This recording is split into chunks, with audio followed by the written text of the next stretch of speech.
नमस्कार बच्चों, कैसे हैं आप सब। आशा करती हूँ आप सभी अच्छे होंगे। और आज हम यहाँ पर एकत्रित हुए हैं पढ़ने के लिए क्लास 11th की हिंदी। क्लास 11th की हिंदी में जैसे कि आप सभी को पता है, हम हिंदी व्याकरण का सेशन पढ़ रहे हैं और हिंदी व्याकरण में हम अलंकार पढ़ रहे हैं। तो अलंकारों की परिभाषा हमने अपने पिछले सेशन में पढ़ी थी, अलंकार के भेद पढ़े थे और अलंकार के भेदों में जो शब्द अलंकार है उसके भी हम भेदों को पढ़ रहे थे। तो इसी टॉपिक को कंटिन्यू करेंगे, चलेंगे स्मार्ट बोर्ड की तरफ। शुरू करते हैं आज का सेशन। सभी बच्चे ध्यानपूर्वक पढ़ेंगे। तो हम पढ़ रहे हैं अलंकार।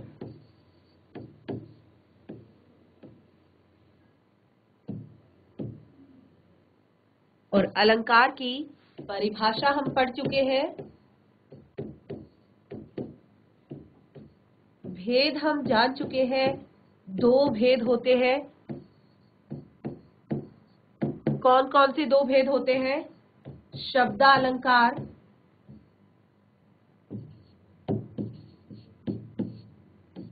और अर्था अलंकार।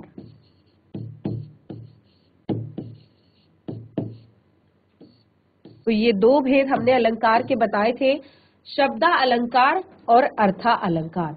शब्द अलंकार यानी कि जब भी कि जहाँ शब्दों के कारण काव्य में चमत्कार उत्पन्न होता है, जहाँ शब्दों में चमत्कार उत्पन्न करके शब्दों को बहुत ही अलग तरीके से प्रयोग करके काव्य को सजाया जाता है, काव्य के सौंदर्य को बढ़ाया जाता है, वहां पर शब्द अलंकार होता है। वहां पर शब्द अलंकार होता है। और शब्द अलंकार के भी मैंने आप लोग को तीन भेद बताए थे। कौन कौन से तीन भेद बताए थे? अनुप्रास, यमक और श्लेष। अनुप्रास, यमक और श्लेष, ये तीन भेद हमने यहाँ पर शब्द अलंकार के पढ़े थे। अनुप्रास अलंकार, यमक अलंकार और श्लेष अलंकार।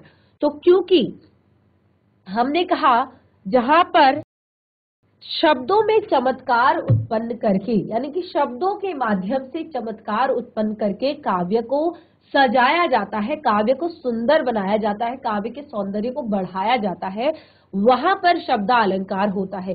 तो हमने अनुप्रास अलंकार को पढ़ा था। नंबर 1, अनुप्रास अलंकार को हमने पढ़ा था। क्या पढ़ा था अनुप्रास अलंकार में? अनुप्रास अलंकार में हमने पढ़ा जहां एक ही वर्ण की आवृत्ति एक से अधिक बार होती है। एक वर्ण की आवृत्ति एक से अधिक बार होती है। वर्ण यानी कि क, ख, ग, च, प, म, न, कुछ भी हो सकता है, कोई सा भी वर्ण, ठीक है।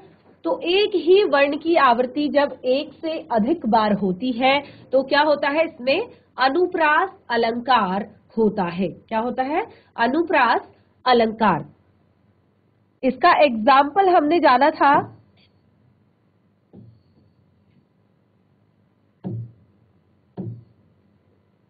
इसके एग्जाम्पल के तौर पे हमने जाना था चारु चंद्र की चंचल किरणें। चारु चंद्र की चंचल किरणें। चारु चंद्र की चंचल किरणें खेल रही थी जलथल में। तो ये हमने इसका एग्जाम्पल लिया था। और आप देख सकते हैं च वर्ण की आवृत्ति, च वर्ण की आवृत्ति एक से अधिक बार हुई है। चारु चंद्र की चंचल किरणें, तो यानी कि च वर्ण की आवृत्ति एक से अधिक बार हुई है, इसीलिए यहाँ पर अनुप्रास अलंकार है। और इसका एक और एग्जाम्पल हमने शुरुआत में ही, जब हमने अलंकारों को समझना शुरू किया था, वहीं पर हमने इसका एक एग्जाम्पल पढ़ा था। तरिन तनुजा तट तमाल तरुवर बहु छाए, यानी कि त वर्ण की आवृत्ति एक से अधिक बार हुई है। तरिन, तरनी, तनुजा तट, तमाल, तरुवर, बहुछाये।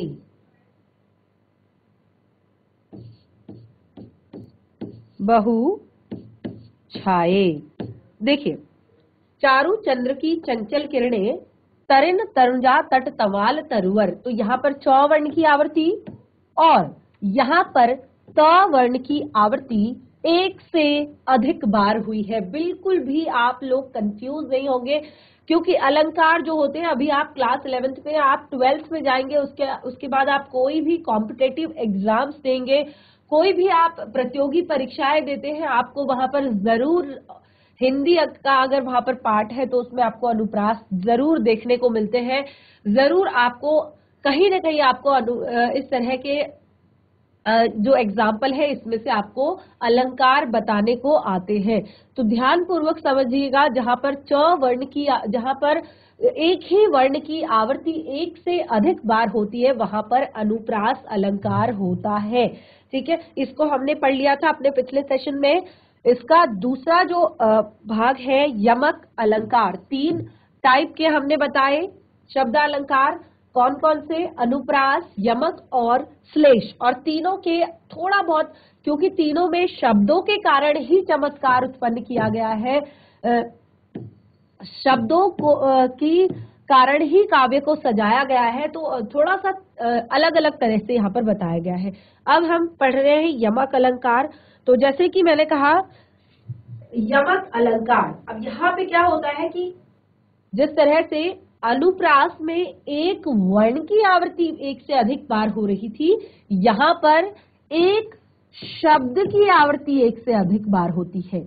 एक शब्द की आवृत्ति एक से अधिक बार होती है, लेकिन हर बार उसका जो अर्थ होता है वो चेंज हो जाता है, यानी कि अर्थ जो होता है उसका अलग अलग होते हैं। शब्द एक होता है और अर्थ अलग अलग होते हैं। ठीक है, एक शब्द होता है और अर्थ जो होते हैं अलग अलग होते हैं। तो हमने यहाँ पर एग्जाम्पल लिया था काली घटा का घमंड घटा, काली घटा का घमंड घटा, काली घटा का घमंड घटा, तो ये हमने एग्जाम्पल लिया था। अब यहाँ पर आप देख सकते हैं घटा शब्द एक से अधिक बार प्रयोग किया गया है। और दूसरा हमने इसका एक और एग्जाम्पल लिया था, तू मोहन के उर्वशी है, उर्वशी के समान, और हमने बताया था कि उर्वशी शब्द का प्रयोग एक से अधिक बार हुआ है और दोनों ही बार उसके जो अर्थ है वो अलग अलग है। जैसे कि आप यहाँ पर देख सकते हैं काली घटा का घमंड घटा, काली घटा यानी कि काला बादल, घमंड घटा यानी कि घमंड का कम होना या चूर होना। और इसी तरह से तू मोहन के उर्वशी है,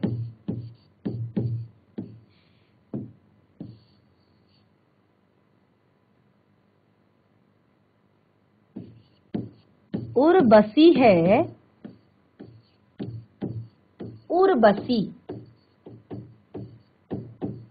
उर्वशी के समान। तो उर्वशी, उर्वशी दो शब्द प्रयोग किए गए हैं एक से अधिक बार, एक शब्द को एक से अधिक बार प्रयोग किया गया है। तो उर्वशी और उर्वशी दोनों ही शब्दों का अर्थ जो है अलग अलग है। उर्वशी यानी कि हृदय में निवास करना, और इस वाले उर्वशी का अर्थ है एक अप्सरा या एक सुंदरी। ठीक है, तो इस तरह से हमने यहाँ पर शब्द अलंकार के दो भेदों को पढ़ लिया था। शब्द अलंकार के दो भेद कौन कौन से, अनुप्रास एवं यमक अलंकार को हम पढ़ चुके थे। आज हम श्लेष अलंकार को पढ़ेंगे और फिर उसके बाद आगे अर्था अलंकार को हम पढ़ेंगे। तो नंबर 3 श्लेष अलंकार।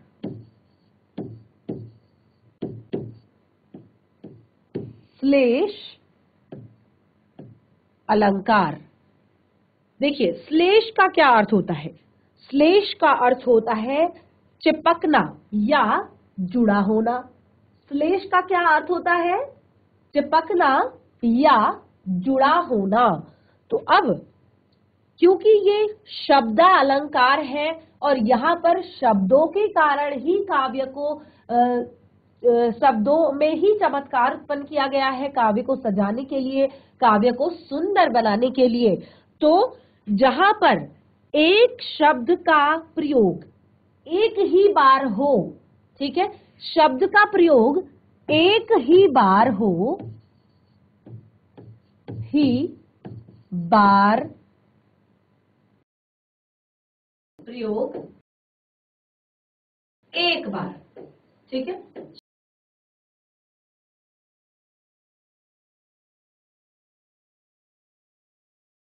एक से अधिक हो, अर्थ एक से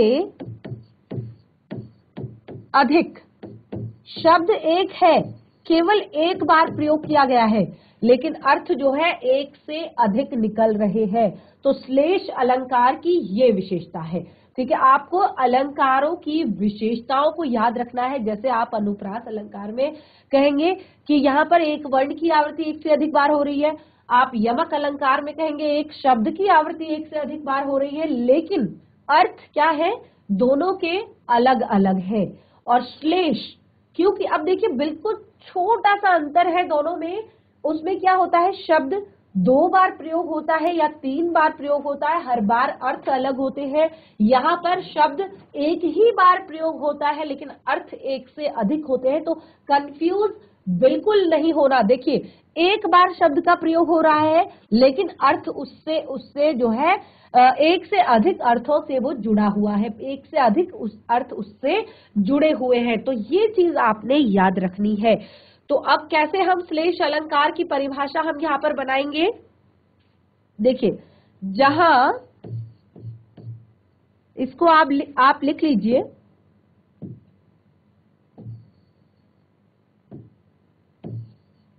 जहां एक शब्द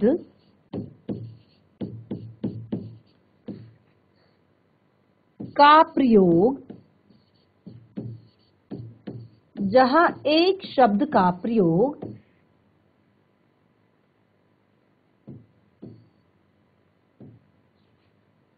एक ही बार हुआ है,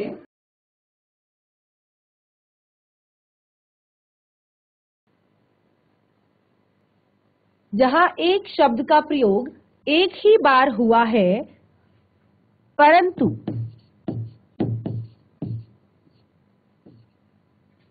इनके दो अर्थ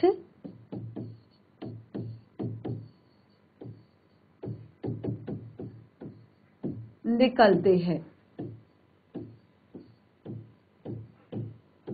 एक शब्द का प्रयोग एक से अधिक बार हुआ है परंतु इसके दो अर्थ निकलते हैं, इसीलिए इसको हम क्या कहते हैं, श्लेष अलंकार कहते हैं, ठीक है। इसीलिए इसको श्लेष अलंकार कहा जाता है।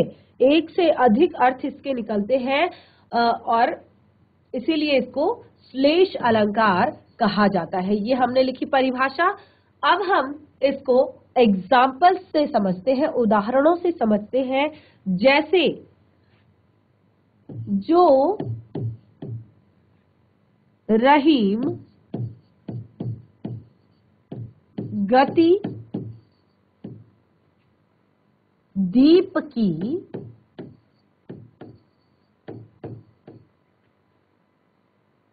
कुल कपूत गति सोई, ये एक एग्जाम्पल है रहीमदास जी के दोहे का। जो रहीम गति दीप की कुल कपूत गति सोई, बारे उजियारे। देखिए ध्यान पूर्वक समझिएगा, बारे उजियारो करे बारे उजियारो करे, बढ़े अंधेरो होई। तो जैसे कि मैंने आपको बताया कि अलंकार जो होते हैं ये जब आप आगे कोई प्रतियोगी परीक्षा देते हैं या आगे किसी एग्जाम में बैठते हैं तो क्या होता है, आपको इस तरह के वहां पर प्रश्न दिए जाते हैं कि आप इसमें कौन सा अलंकार है बताइए। इस तरह का एग्जाम्पल आपको दे दिया जाएगा और इसमें आपको अलंकार बताने को कहा जाएगा। तो आप देखिए, हमने कहा श्लेष अलंकार। श्लेष अलंकार में हमने कहा कि एक शब्द जो है वो आपका एक ही बार प्रयोग हुआ है, लेकिन उस शब्द की जो अर्थ है वो एक से अधिक अर्थ आपके निकल रहे हैं। जैसे आप यहाँ पर ध्यान पूर्वक देखिए, जो रहीम गति दीप की कुल कपूत गति सोए, बारे उजियारो करे, बढ़े अंधेरो होय। तो यहाँ पे बताया कि जो रहीम दास जी का दोहा है, जो रहीम गति दीप की कुल कपूत गति सोए। ध्यान पूर्वक समझिए, रहीम दास जी कह रहे हैं कि दीपक की गति, एक दीप की गति होती है, उसी प्रकार कुल के कपूत की गति भी होती है, स्थिति भी होती है। जैसे बारे उजियारो करे, तो बारे शब्द यहाँ पर आप एक देखिए ध्यान पूर्वक, बारे उजियारो करे, बाढ़े अंधेरा होय, बढ़े अंधेरा होय। अब यहाँ पर बारे देखिए, बारे शब्द जो लिखा गया है, बारे उजियारो करे, तो बारे शब्द का अर्थ होता है जलाना। ठीक है, बारे शब्द का अर्थ क्या होता है? जलाना। तो क्योंकि जो रहीम गति दीप की कुल कपूत गति सो, देखिए इस दोहे को कितने सुंदर शब्दों से सजाया है रहीम दास जी ने। जो रहीम गति दीप की कुल कपूत गति सोई, बारे, बारे यानी कि जलाना, और बारे का दूसरा अर्थ यहाँ पर निकलता है जन्म लेना। ठीक है, बारे उजियारो करे, जिस प्रकार हम दीप को जलाते हैं, दीपक को जब जलाते हैं तो उजाला हो जाता है, चारों तरफ रोशनी हो जाती है। बिल्कुल उसी प्रकार जब एक कुल में पुत्र पैदा होता है, किसी कुल खानदान में जब पुत्र की प्राप्ति होती है, पुत्र पैदा होता है, पुत्र का जन्म होता है, जन्म लेना। देखिए, बारे जलाना और बारे जन्म लेना। तो किसी कुल खानदान में जब पुत्र का जन्म होता है तो क्या होता है? पूरे कुल में उजाला हो जाता है। कहते हैं ना, हमारे कुल का दीपक आ गया है, ये हमारे कुल का दीपक है। ठीक है, तो बारे उजियारो करे, जलाया तो उजाला हुआ, जन्म लिया तो कुल रोशन हुआ, खानदान रोशन हुआ। आगे बढ़े अंधेरो होय। अब देखिए, बढ़े शब्द यहाँ पर लिखा गया है, तो बढ़े का अर्थ होता है बुझना। ठीक है, या बुझाना। बढ़े का अर्थ होता है बुझना या बुझाना। और एक बढ़े शब्द का अर्थ होता है क्या? बड़ा होना। बड़ा होना यानी कि आगे बढ़ना। तो क्या यहाँ पर किसकी बात हो रही है? कुल के कपूत की बात हो रही है। ध्यान रखिएगा, कुल कपूत गति सोई, कुल के कपूत की बात हो रही है। तो कोई जो एक अच्छा बच्चा जो होता है वो अपने परिवार का नाम रोशन करता है, अपने कुल खानदान का नाम रोशन करता है, अपने समाज का नाम रोशन करता है, अपने देश का नाम रोशन करता है। लेकिन यहाँ पे कपूत की बात हो रही है, यानी कि जो एक अच्छा इंसान नहीं बन पाया है, जो एक अच्छा व्यक्ति नहीं बन पाया है, जिसने शुरुआत से ही अपना जो संगति है वो गलत कर ली है, अपने जो काम है जो वो एक गलत दिशा में चला गया है, भटक गया है। तो ऐसा इंसान जब आगे बढ़ता है, यानी कि जीवन में और आगे बढ़ता है, तो क्या होता है? अंधेरा हो जाता है। ठीक है, कुल का नाम डूबने लगता है, खानदान का नाम डूबने लगता है। तो यहाँ पर देखिए, बारे उजियारे करे, बढ़े अंधेरो होय। तो आप देखिए, बारे का दो अर्थ निकल रहे हैं, जलाना और जन्म लेना। बिल्कुल ठीक। दूसरा शब्द यहाँ पर प्रयोग किया गया है बढ़े, बुझना या बड़ा होना। तो जिस प्रकार दीपक जब बुझ जाता है तो अंधेरा हो जाता है, और कुल का कपूत जब बड़ा होता है तो भी कुल खानदान का नाम डुबा ही देता है, यानी कि कुल खानदान को अंधेरे में रख देता है। तो इसी प्रकार आप देख सकते हैं श्लेष अलंकार का ये बहुत ही सुंदर एग्जाम्पल हमने यहाँ पर पढ़ा।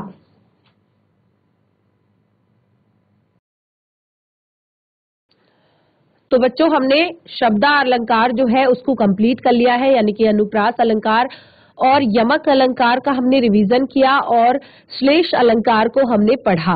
तो आप सभी शब्दालंकार को बहुत अच्छे से समझ गए होंगे, बहुत अच्छे से पढ़ लिया होगा आप लोगों ने। हम इसी टॉपिक को कंटिन्यू करेंगे अपने नेक्स्ट सेशन में और पढ़ेंगे अर्था अलंकार से जुड़े हुए जो भी प्रमुख अलंकार हैं उन्हें। तो आज का सेशन हमारा यहीं पे समाप्त होता है। हम मिलेंगे नेक्स्ट सेशन में, तब तक के लिए धन्यवाद। आपका दिन शुभ हो।